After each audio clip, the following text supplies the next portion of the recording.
are yet again in the back of the Battleborn RV.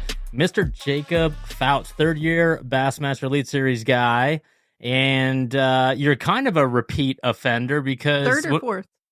Third year. Yep. Kind of a repeat offender on our show because when we had Rob Turkla, Lunkers TV on, we actually live called you.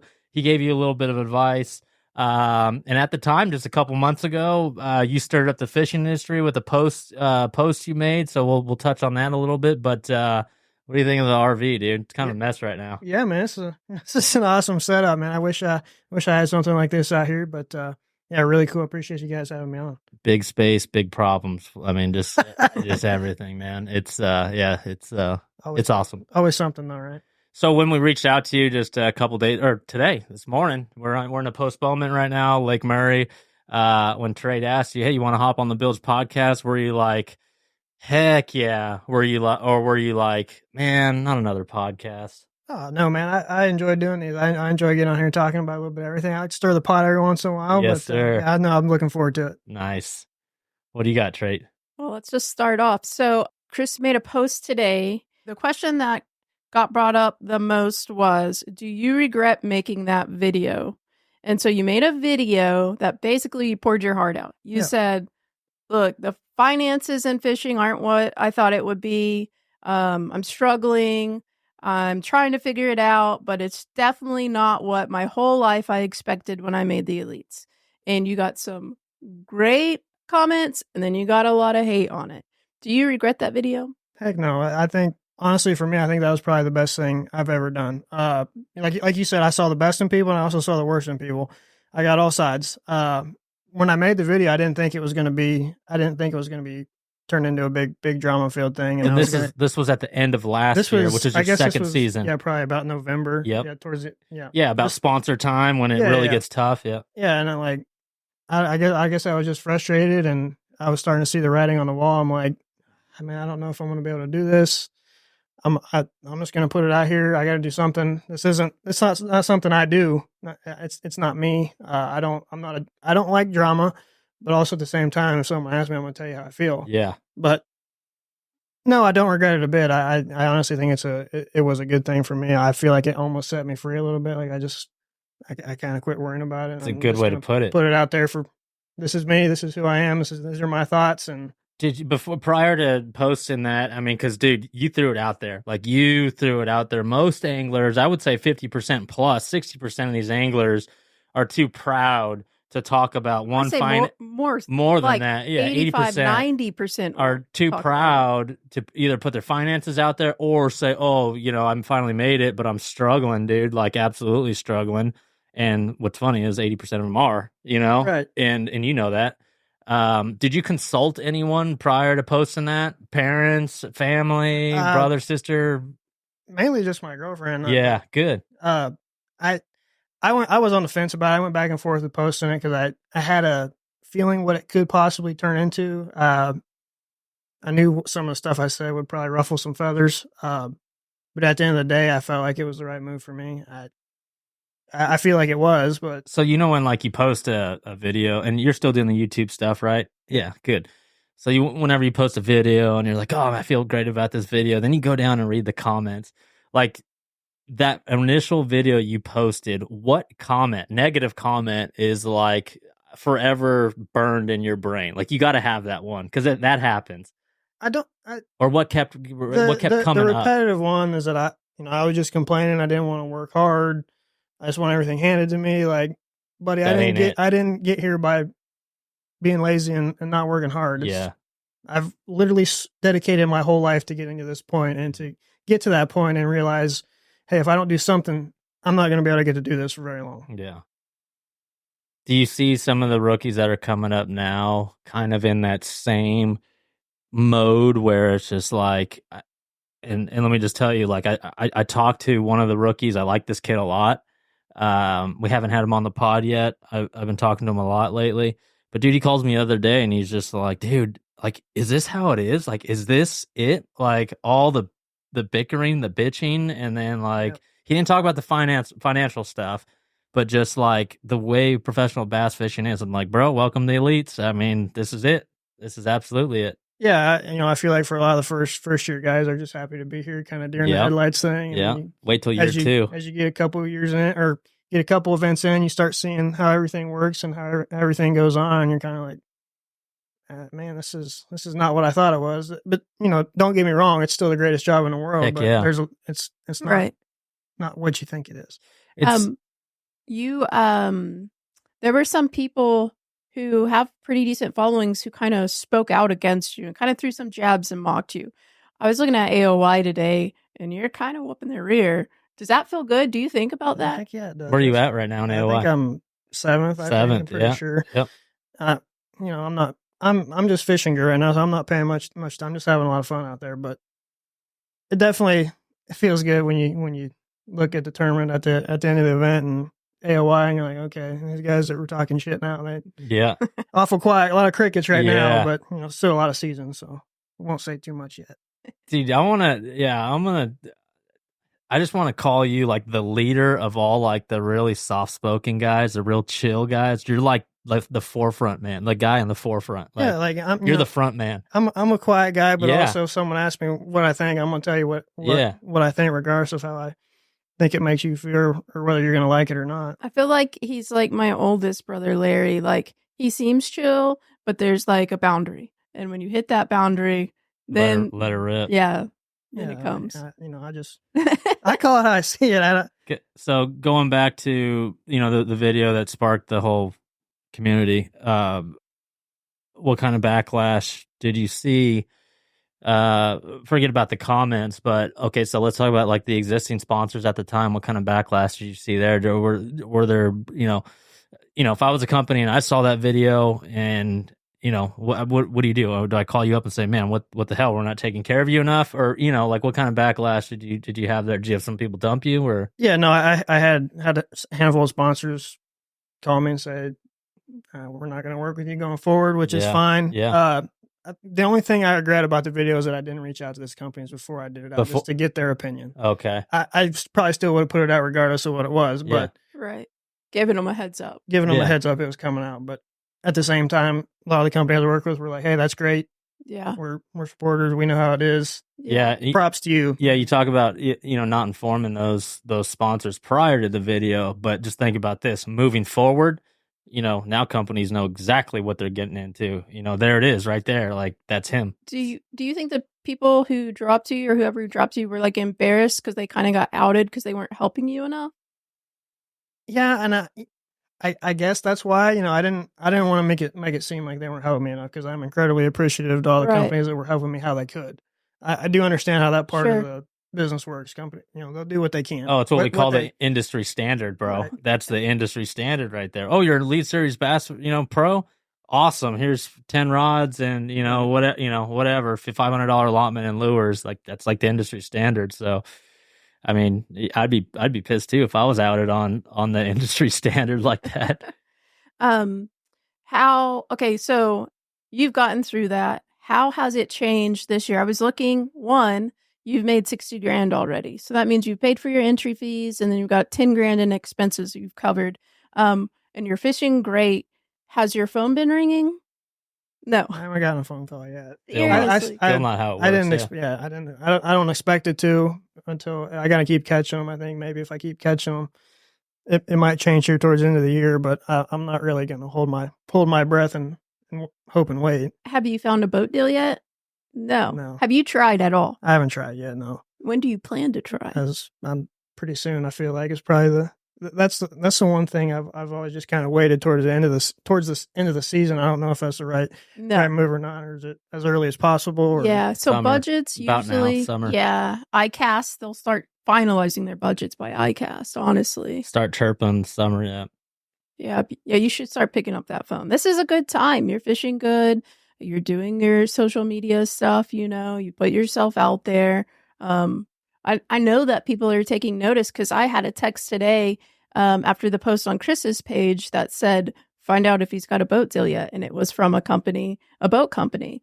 And so I think and I don't know you, but you need to be confident that you can pick up that phone. Yeah, you got to figure out who the right person to call is. Right. But they know who you are at this point.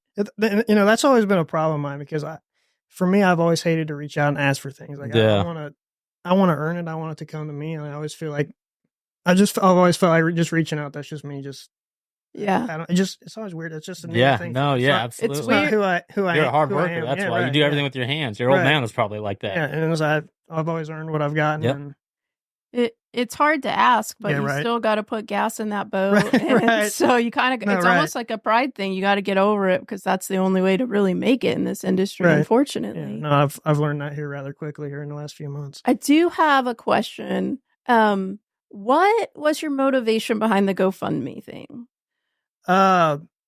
Money?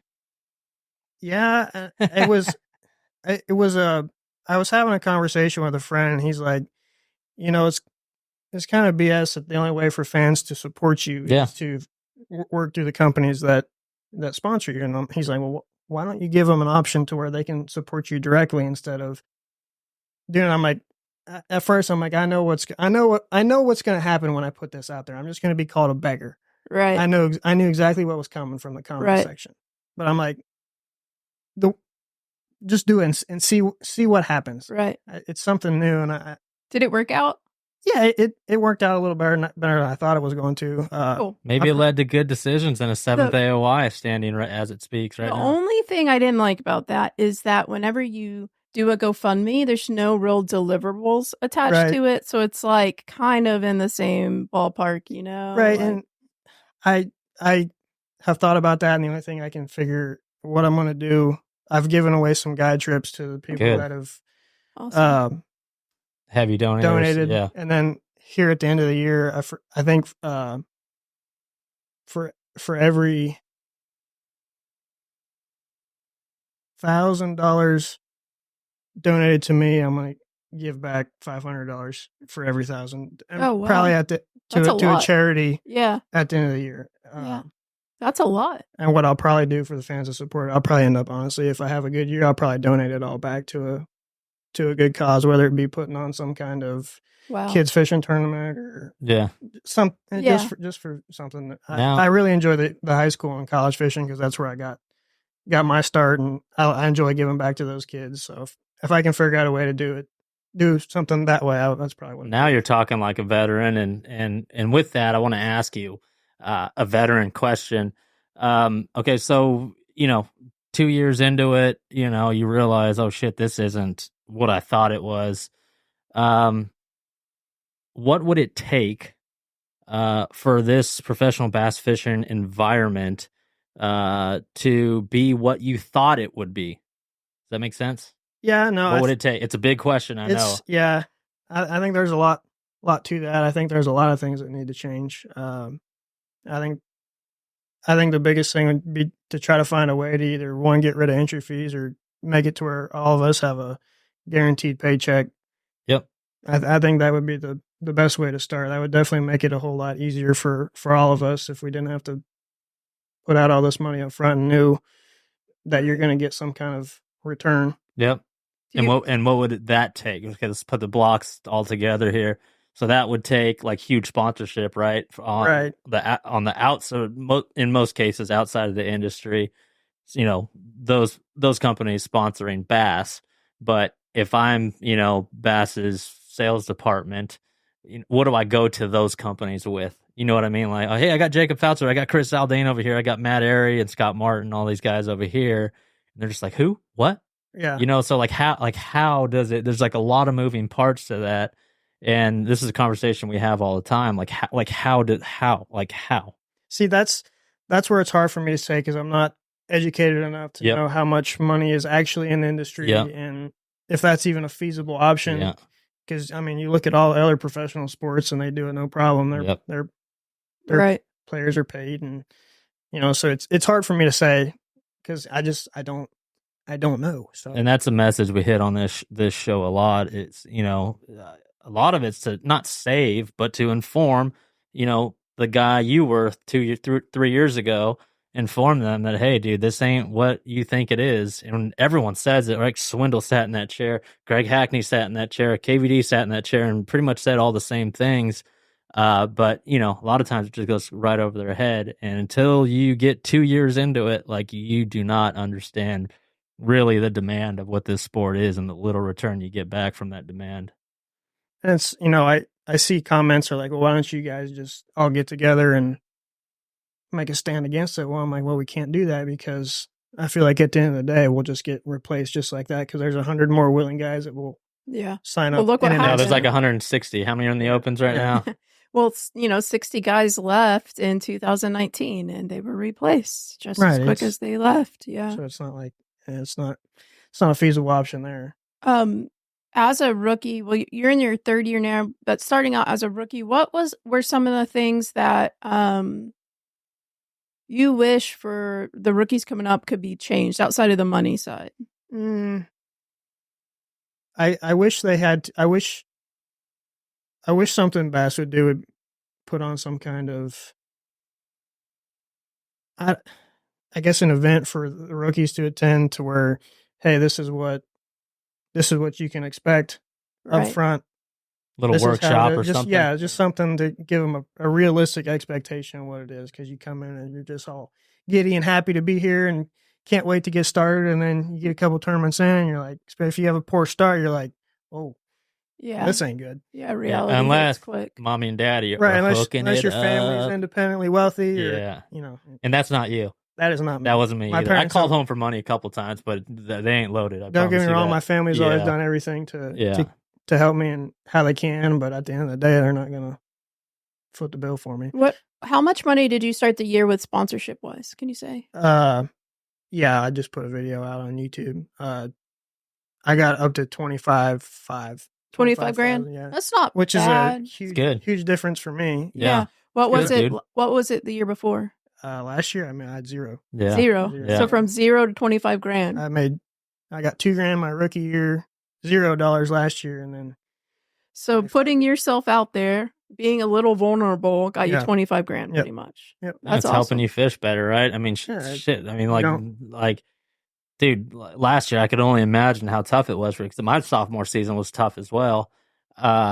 You simply cannot make the right decisions needed to compete out here on Lake Murray if you're worrying about that bank account, dude. No, dude, like last year before our St. Clair event, I was going to that event. I had $800 in your checking to get there, to fish and get home. I'm like, how'd you finish in the tournament? I finished 6th in that one. Ooh, nice. One of the things I've always been pretty proud of is that when I've had my back against the wall, I've always done my very best, and that's awesome. I've always done well when the pressure's been the highest, and I think last year the last 3 tournaments I had 2 top 10s and made another cut, and that saved my least year's career because I was going to get cut. Oh wow! I made it by 2 points, finished in the top 70. Wow, I didn't know that, dude. Yeah, I was gonna after the Sabine last year, I was toast. I'm like, this is probably not going to happen. I'm going to have to really pull a rabbit out of the hat here in the last 3 just to even think about getting back. And if I hadn't top 10 St. Clair and Champlain and then made the cut at St. Lawrence, were you cash flowing or were you using credit cards? I have no credit cards. Yeah. Most fishermen don't. Like if you talk to them, I know a lot of people think that everyone stacks up on credit cards, but more than some do. Maybe 30%, maybe. But more than most of them that I talk to, cash flow. They don't get because everyone knows what this business is like. You could get in a hole quick. You know? Right. Yeah. I mean, like really quick. So, you get through all that. You make a vow and say, "Hey, look, I'm gonna promise you, I'm gonna start doing more YouTube content and everything." And of course, the YouTube world is loaded full of fishing content. So like how do you look at yourself in the mirror and say, okay, we're going to do this moving forward? And like, what does that structure look like? Okay. So just throw the camera in my face and just record everything that happens out on the water. I mean, what did you tell yourself like moving forward with videos? I think that was one of the biggest struggles. I'm like, well, how can I be different? And I think that's where I kind of got the idea for that video. I'm like, well, there's not really anyone that's out here that's just kind of telling it how it is. Yeah. Right, wrong, or indifferent. Like I'll be unapologetically me. I'll tell you how I'm feeling, what I think. Have you continued to do that? Yeah, I've tried to. I'll always try to be me. I think I've struggled with is like I don't necessarily think I'm an entertaining person. I'm a quiet guy. I like catching bass. I don't I don't necessarily enjoy being in front of a camera and trying to put on an act for people. That's not Right. who I am. That's Chris. Work, dude. It's an act. Okay, honestly, it's an act. Like you're literally acting in front of a camera. It's work, dude. It's hard work. That's why I respect the hell out of Scott Martin. I think Scott Martin is an absolute GOAT in bass fishing because he could catch them. He's won titles. He's won tournaments. And he's got the most professional fishing like followers on social media. That is so much work, dude. He gets up every morning. Yeah, and you know what it takes to do that is being Roland Martin's son. Like he literally grew up doing it, and it literally is. You have to act in front of hundreds and thousands of people. In his case, every single morning, like it, and it blows my mind. It really does. It's hard work, really hard work. Impressive, is what it is. Yeah. So, has YouTube went the way you thought it would so far? It's a slow burner. It's a slow burner. Something I'd say is, I know you're saying like I'm not a very like whatever word you use. I don't know if you use entertaining, right? There's more people who feel that way than not, and so there's more people that are going to want to watch you because they identify. Well, that's something I realized since the video. I'm like, well, that was me, and people ate it up, good or bad, doesn't matter. Right. To me, as long as they're watching. Yes, that's the way I feel. You kind of get numb to those comments. Yeah. They sting a little bit. They really, like, I feel like I'm callous, but I'll admit, some of them, especially if I'm like having a bad day, I'm like, okay, that's a gut punch, but you also are like, whatever, Yeah, like if you don't know me personally, you can't speak out my name, so you can go ahead and say whatever you want. It doesn't bother me. If you don't know me, I know who I am. I don't care what other people think. I love it. You're the front man for the quiet pros, man. That's who I am.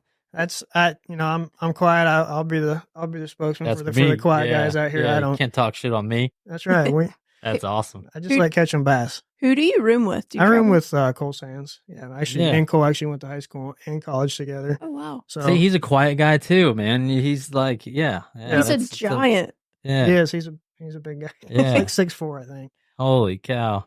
I've never heard him talk, but I always see him walking. I'm like, good gosh, he's like ginormous compared to. Is Cole Sands a scoper? I would not consider Cole. He's not really, huh? No. I didn't. Yeah, he's kind of a power guy, right? Every time I see him out there, he's like power fishing. Yeah, he can finesse too, though. He's a really good fisherman. He's going to be a force to reckon with out here for a long time. He really is. What do you think? When you entered the scene a couple of years ago, the only thing I heard about you was like did you win a big tournament? I won the college championship in 17. You did that scoping, right? No, I didn't even have scoping. Really? Yeah. 17, Chris. 2017. Some guys had it then. Josh Jones was catching 30 sacks on. Not yet. For 2 bass. Up until I guess this past fall, I was the youngest guy to ever make the classic. Oh wow! How old were you? I had just turned 19. Wow. Yeah, and then I fished the opens in 18. Almost made it. I think I finished like 15th or 16th in points in one of the divisions. Wait a second. So at the end of 2018, you finished 15th or 16th in points. When you saw the major exodus, were you like, hell yeah, I'm in 16th place? I'm like, I might get a call. I don't know, but I'm like, I don't know how I'm going to. I had no money then. Broke college kid. I had no money. I was looking back. There's no way I was ready to be out here anyway from a fishing capability. I wasn't at that level yet, but dropped out of school there in 19, took a year off from the opens, jumped back in what did I do? I think I fished a couple I think I fished one division in 20, then I fished all of them in 21 and made it through the Easterns, finished second in points, I think. Pretty sure. Scoping then? A little bit, yeah. Because going back to my comment earlier, like when you entered the scene, I don't know who was telling me. He's like, yeah, there's Jacob Foutz. He's like a young scoper. Like I just remember hearing that like really, really early on. I don't feel like I was any good with the scope until last year, really. Okay.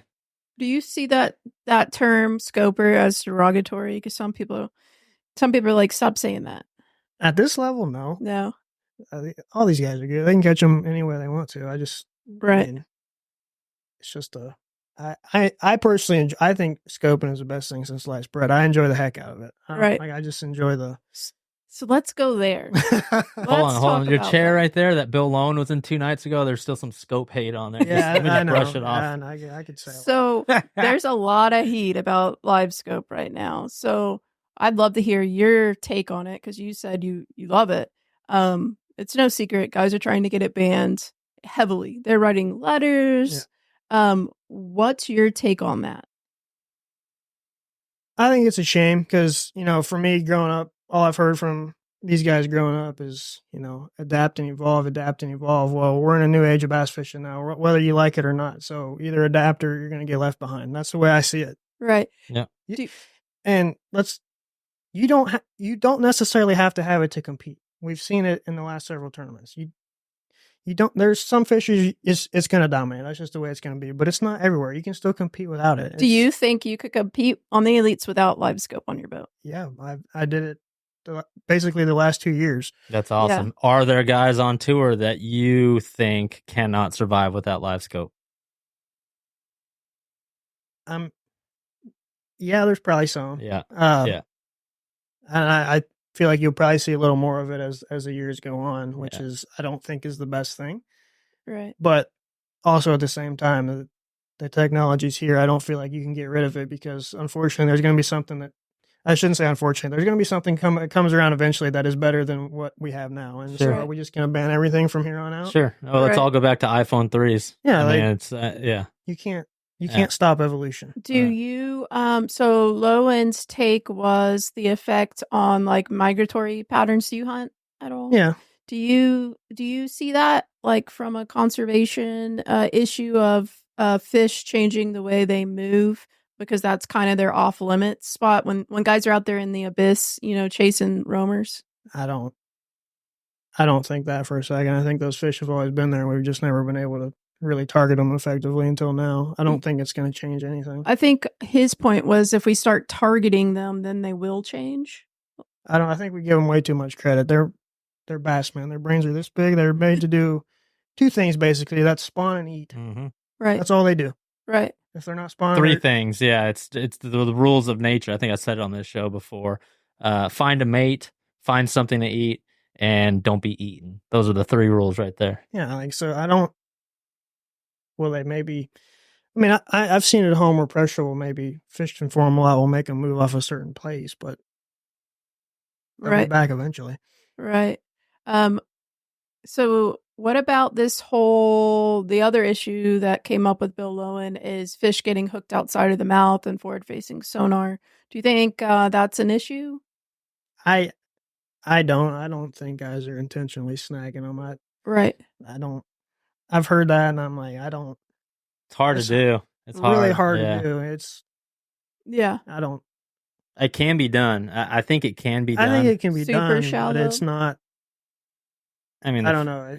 If it gets to if the fish isn't moving and it's 2 feet on the surface, it's barely moving slow, you could absolutely hit that. You could rub that over you could rub jerkbait over its back, within 5 casts. I feel like.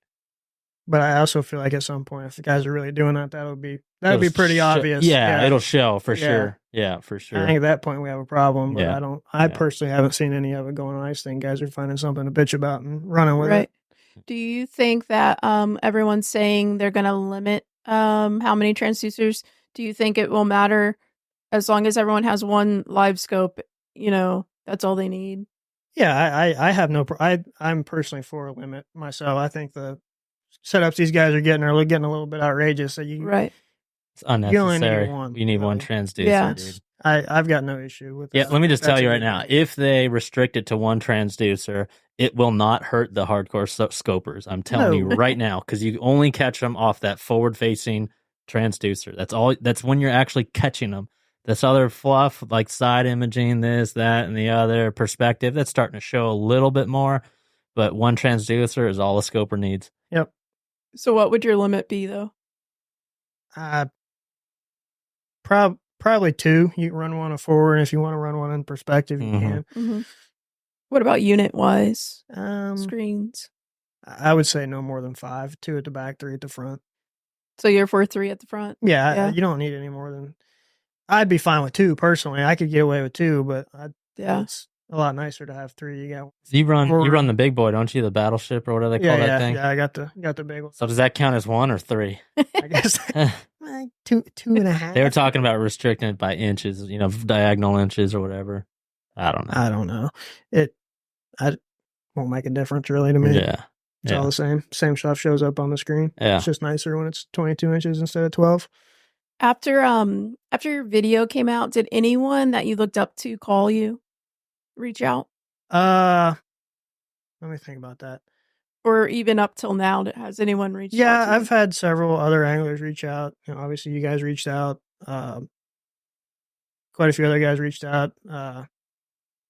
There's some guys that said some stuff that didn't reach out. I wish they would have reached out. Just like a man-to-man thing? Yeah, and before they went on another podcast. Oh, right. Yeah. But yeah, it is that just more a misunderstanding, I feel. Yeah, I feel like a lot of it, the guys that disagree, it's a misunderstanding as much as anything. I was complaining, but I wasn't asking for anything. No, right. Here, this is how it's been for me. This is my experience. Right. And you can't hate on a man for that. I mean, yes, you were like you just said it, like it was, complaining a little bit, but it's the absolute truth. And no one has seen that in this sport. So why not? Like, why not? Yeah. Because it happens a lot. It happened to one of my best buddies, back in 15, 16. Yeah, like I know it's a common thing for a lot of us. I know a lot of guys can relate to that. And I'm like, no one else is going to put it out there. I'll be the guy to put it out there, no matter how it's received. This is how it is. This is my experience. I think it's an ego hit for a lot of anglers because they want people to believe that being at this level, they're making all this money and they're big bad, living this life. When in reality, you kind of poked a hole in the facade for them, and it was a little bit of an ego hit for them too. I mean, yeah, you are big and bad. You're at the highest level in bass fishing, but at the same time, it's the greatest job in the world. But it's also incredibly hard. It's not easy by any means, right? And that's something I think a lot is a misconception among the common fan, is that all of us out here are making lots of money and it's right, all sunshine and rainbows, and it's not like that. Okay, let's pick the quietest current rookie. Let's go with my man Tyler Williams. I like that guy. Oh, he's not that quiet. He's all giggly and he laughs. He doesn't talk. Yeah, he's good. Okay, he's good. I've never heard who's from the quietest rookie? Wesley Gore, maybe? Is he quiet? He is quiet. Okay. If Wesley Gore came up to you tomorrow at the weigh-in and said, "Hey, look, man, I'm struggling. Can you give me some advice? Financial, professional advice," what would you tell him? I mean, it's hard. I mean, because I would tell him just put himself out there. Mm-hmm. That's all you can do. Yeah. Put yourself out there for people to see. Put yourself out there on social media. Just be you. That's at the end of the day, that's all you can do. You know what's crazy is for a lot of these guys, and yourself included, the first couple of years, being you is being super reserved and off camera. And that's how a lot of these people are. That's how I was in high school, dude. I didn't talk to anyone in high school and everything. Once I started to realize that in professional fishing, being yourself on camera is now a part of the job description. And in every single year, that segment of that job description gets larger and larger and larger, putting yourself out there on social media. So nowadays, I mean, it really is a part of the job. It's a part of your job. And if you're not doing that part, and you did mention that in your video, it's like, if you're not doing that part of your job, then yes, you do get left behind, or yes, you end up broke at the end of the year. So that kind of sucks though, because if your personality is super chill out, and that's how guys used to do it since about when I got into it in 2012, 13, that's about how it was, because the internet wasn't crazy like it is now, and you relied on ESPN for that awesome coverage, right? Mm-hmm. That's who I grew up. I got VHS tapes of Kevin being Kevin on camera, but he didn't have to get off the water that day and then shoot 20 or 30 minutes worth of videos and YouTube and stuff like that. So yeah, now it's Wesley Gore. It's part of the job. It is. You could argue it's almost more important than the actual fishing. Yeah. Unfortunately, that's what's been the biggest adjustment for me, because all I've ever done growing up is trying to be the very best bass fisherman I could be. I wasn't worried about how I looked on social media or how many followers I get or how many clicks I can get. It's always been about just being the best bass angler, because that's growing up, that's what I saw on TV, and that's how you. Do you wish that Bassmaster did more media wise for you guys? Do you feel like they could have for you? I feel like there's a lot Bass could do for us, but that's a topic for another. No, it's for right now. Day. We got plenty of time. I'd have to be careful what I say here. No, we love it. We probably agree with you. I feel like at the end of the day, Bass does very little for us. You were here in 2019, right? That was your rookie season? No, my rookie season was 22. Oh, what? It's his third year. Oh, shoot, sorry. Yeah. I'm sorry, I got your 2018 Opens mixed up with 2019. Yeah. Gotcha. So in 19 and 20, it was awesome. We'd have meetings all the time, weekly emails, team rallies, I'll call them. Anglers, I'll call them angler spotlights, things like that. They had a board. If you'd go in the office, it had every angler's name to make sure every angler was getting a piece of media coverage. Like they were focusing on making sure everyone got something. Yeah. It's frustrating for some of us to see is that a lot of times it's the same people that get I call it a good old boys club. Yeah. Yep. Catching them or not. I fall in that category too. They throw me on live a lot, and lately here I've just been kind of chilling out and doing my own thing, this stuff and YouTube. And you've caught them for many, many years. But yeah, my point is, it's catching them or not. It's same faces, right? It's the same guy. Yeah. And it's like, there's same guys in the articles. There's 80 other guys out here trying to do this for a living too. And it's like, we're just here. Yeah. What about us? We pay our dues too, right? We pay $45,000 just like everyone else. Yeah. No, I agree there. Whenever you posted that video, did anyone from Bass reach out? Not one. Not a single word from anyone. Seriously. I was kind of shocked by it. I figured someone would reach out, but there's not been a word said to me about it from anyone, not anyone at Bass. You would think, I'm not, I'm kind of a hater on that end, so I'm not their biggest fan, but you would think an executive who watched that video would be like, I need to call this guy. I figured by putting a video, I figured someone would call me from Bass. I figured I don't want to make it sound like I'm trying to take any shots at Bass. I'm not. Yeah. I'm incredibly appreciative of what the platform they give us to compete at this level. Sure. But also at the same time, I don't feel like for a lot of us, they don't do a whole lot for us. Right. No, I agree. I completely agree. Completely. It's even when he started out, we saw that, it wasn't until 2019 and him staying where all of a sudden they seemed like, okay, they liked I was their only option. Yeah, I know. It's true. But no, I had some love at 14, 15, 16 when I really started catching them. When you were catching them, for sure. But you earn that. Yeah, I agree. But he's in 7th. He's catching them. How far do you live from Wheeler Lake? I live probably 3.5 hours. Okay, so you're a local. I'm going to expect to see you on FS1 Live or on Bassmaster Live on day one. It's a Tennessee River. I feel like I should be there. Absolutely. In our last 2 Tennessee River tournaments, I finished 3rd and 4th. So okay, absolutely. But still, if I'm so a lot of the fans of the sport, if they are fans, a lot of the people that bitch on social media, like when the Watson thing went down, they were like, yeah, if you talk bad about your employer, you deserve to get fired, right? So let's look at it like that, like Bass is your employer. If my employee was upset like that and put an emotional video out there, I would want to talk to my employee and say, what can I do to help? What's going on? Is there anything I could do? Can I connect you with someone? Who do you want to talk to? Like, that's what bums me out, is there was no connect there. And I feel like Bass is so desperate to get their own sponsors that when the opportunity comes to help anglers out to get sponsors, it just does not happen. It doesn't even necessarily have to be I just wish, maybe, because you guys know we sacrifice a lot to be out here to compete at this level and put that shield right here on our jersey for them. Right. But don't get me wrong, we do it willingly.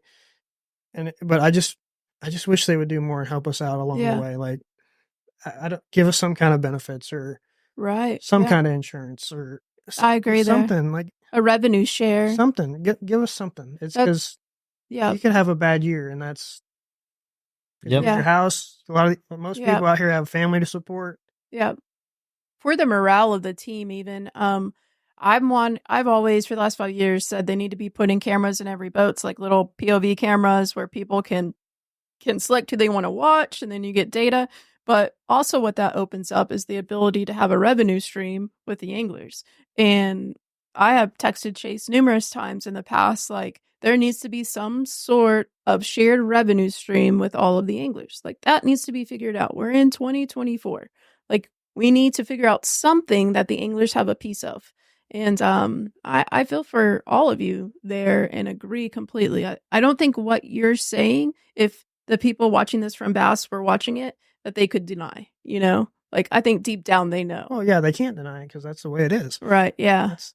They don't even, like, say, hey, something else I kind of get upset about is they should have a meeting that lays out how y'all can get health insurance, or if there could be group coverage, access there, or, like, how to manage your finances in this situation. There is zero meetings about that, and that bothers me, Like, they are your employer to an extent, they expect you to do a lot that an employee would do. So, and I think it would help the morale of everyone if there was. Yeah, I just wish there was a little more conversation with the people over there, because outside of the first event of the year, and it's really just nothing. It's nothing. What do you think about the email that was sent that, hey, by one of the vets that said we need to have a team meeting? I mean, I agree. We need to do something. We got to do something. It can't. Yeah. There's a lot going on right now. Mm-hmm. We all need to get together and get on the same page and figure out a way to get the train going in a positive direction. Yeah. What are your peers saying? The guys your age? See, I feel like a lot of them don't say anything because they feel like they don't have a voice yet. They're not respected. Sure. Yeah, I remember those. Yeah. And a couple year guys, I know, because that's how I was. I'm like, well, it's only my second year out here. I'm not a Greg Hackney. I'm not a Chris Zaldain. I don't. Right. I'm just a little fish in a big pond against these boys. Except for you pay the same $45,000 that all the other guys pay. Right. So you do have a right. You do have a place to talk. What about you, Zaldain? What do you have to say? I was just thinking back when you talked about not having a voice, year 2, year 3, year 4. It's just, there's no way around that either. I mean, I'm looking at some of these rookies now who are crushing it, right? Absolutely killing it. But then you ask them about, like, current issues in the sport or whatever it is. I don't know. I don't care. I'm just catching them. And that is, like, one of the coolest things to be ignorant about, is just, like, everything else going on around you. I don't give a shit. Like, I know how to catch a bass. I'm hot right now, and I'm just going to run with it. And, like, at what point does it catch up where you start to balance catching fish and the business side, because a lot of these guys crushing it are just like surfing, man. Yeah. And a little envious of that. I want to go back to those days. Those days were fun. Whatever, But I love where I'm at now. Yeah. Sitting here with Jacob Foutz. What are your plans? Do you have any plans business-wise? You have some companies that you're like, I really want to get with this company? Yeah, I've got a list. I personally would like to work with companies whose products and things I have a lot of confidence in and use every day. Huge. I don't want to. Huge. I don't want to be with companies whose stuff I don't believe in. What's one of those companies? Can you say? Strike King. I've used.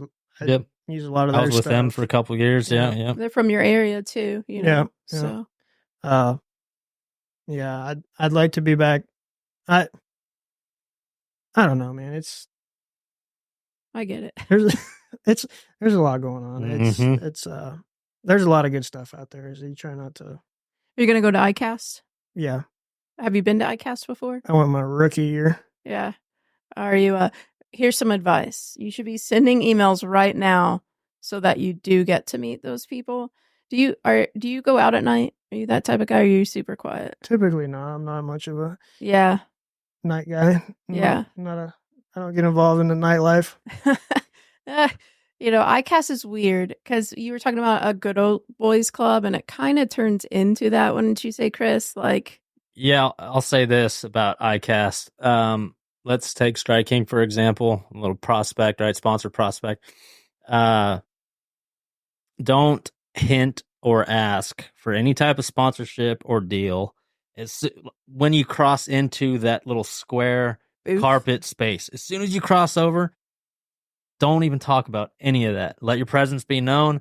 But as soon as you step off that Strike King carpet and go onto the hall, the halls or the food court or the bar at the end of the night or the hotel room in the morning, that's when you jump. That's when you get after it. When you're a human being, when you're not the pro with the jersey on in their booth. Yeah. Like when you're just a human walking down the hall. Oh, dude, that guy's got a Strike King badge on. Hey, I'm Jacob Foutz.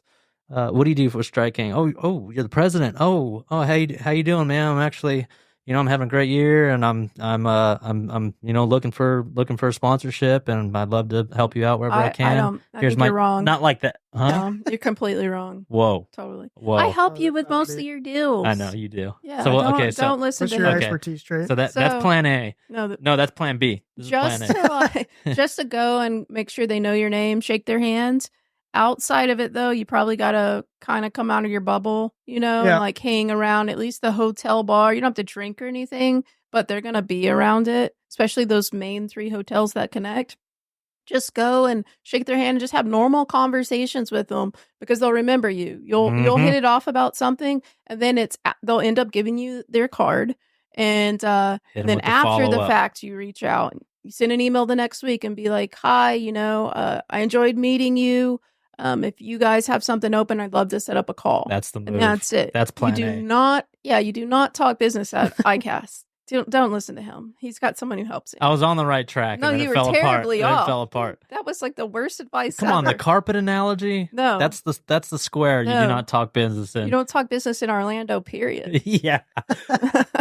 True. But yeah, you just hang out with them. It's more matters outside of the actual hours of the expo than the expo. Now, if you do have sponsors that are there, like they pay attention to who cleans up the booth with them and hangs around there. They really do, especially in your kind of like lower, like when you're trying to really get in, they remember that stuff. But they remember most when you're outside of there and you laugh about something or connect on something deep, and then they end up handing you your card and you go from there. So it's just being a normal person, just like in that video, but outside of expo hours, Yeah, and that's it's something I'm learning I got to do because that's not. Yeah, it sucks. Work on your pickup lines, your fishing pickup lines. Like, oh, what do you think about that James Watson, huh? Or well, LiveScope sucks, right? Am I right? Lead in with that. Sonar is the worst. The Chris ever when it comes to business. Well, that's good stuff, dude. We want to get you out of here. We got Lake Murray starting in the morning, but thank you so much for stopping by. And before we let you go, besides the advice of just be yourself, give the viewers and listeners just some basic life advice as we part ways here. Man, just don't say be yourself. No, just be you, but at the same time, if you got something, chase it as hard as you can, no matter what comes your way. Yeah. There's going to be good and bad times with everything, and it's all a learning experience, and it's never going to be how you expected it to be, or it's never going to turn out for the most part how you want it to be. There's always going to be some wrenches thrown at you and changing plans, but if you got something you want to do, chase it as hard as you can, no matter what it is. This is all I've ever wanted to do, and I'm hell-bent on making it work one way or the other. Yep. No, that's good advice. Set goals, or set a goal, main goal, and then little goals along the way, and just keep crushing those little goals, and all of a sudden you'll be on the Elite Series making $0. No, but you're work hard. You've made it here. Work hard. Look, he's made $60,000 this year. I know, I love has $25,000 in sponsorship, so that's $85,000. So then you subtract the $50,000, you're $35,000 ahead for expenses. That's from where you were last year. Yeah, dude. That is a we're proud of you. Huge, we're proud of you. Huge difference, and there's really no pressure out here. I'm just having fun catching bass, and it's been going my way so far this year. So hopefully that continues. I